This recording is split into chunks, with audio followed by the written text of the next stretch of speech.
నమస్తే welcome to 108 TV. Virat Kohli 143 మ్యాచ్ల్లో RCB జట్టుకు నాయకత్వం వహించాడు. ఈ సమయంలో ఆర్సీబీ 66 మ్యాచ్ల్లో గెలిచింది. అదేవిధంగా 2016లో కింగ్ కోహ్లీ కెప్టెన్సీలో ఆర్సీబీ ఫైనల్లోకి ప్రవేశించింది. 2021లో ఆర్సీబీ కెప్టెన్సీ నుంచి వైదొలిగిన విరాట్ కోహ్లీ ఇప్పుడు మళ్ళీ కెప్టెన్సీ బాధ్యతలు చేపట్టబోతున్నాడు. ఇండియన్ ప్రీమియర్ లీగ్ సీజన్ 18లో రాయల్ ఛాలెంజర్స్ బెంగళూరు జట్టుకు ఎవరు నాయకత్వం వహిస్తారు? ఈ ఆసక్తికరమైన ప్రశ్నకు ఇంకా సమాధానం దొరకలేదు. కానీ ఈసారి ఆర్సీబీ జట్టుకు విరాట్ కోహ్లీ నాయకత్వం వహిస్తాడని టీమిండియా మాజీ ఆటగాడు సురేష్ రైనా ఓ కీలక సూచన చేశాడు. ఇంగ్లాండ్తో జరిగిన రెండో వన్డేలో సురేష్ రైనా కామెంటరీ బాక్స్లో కనిపించాడు.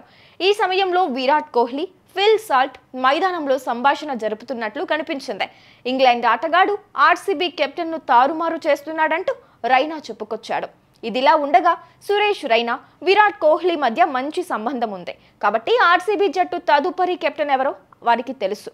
అందుకే రాయల్ ఛాలెంజర్స్ బెంగళూరు జట్టు తదుపరి కెప్టెన్ విరాట్ కోహ్లీ అంటూ సురేష్ రైనా బహిరంగంగా ప్రకటించేశాడు.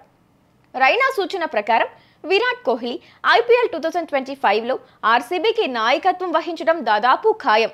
దీంతో 2021 తరువాత మరోసారి కింగ్ కోహ్లీ రాయల్స్ సారథ్యాన్ని చేపట్టబోతున్నాడు.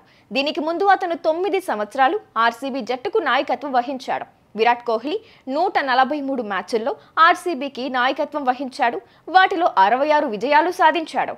అలాగే కింగ్ కోహ్లీ నాయకత్వంలో ఆర్సీబీ 2016లో ఫైనల్స్కు చేరుకుంది.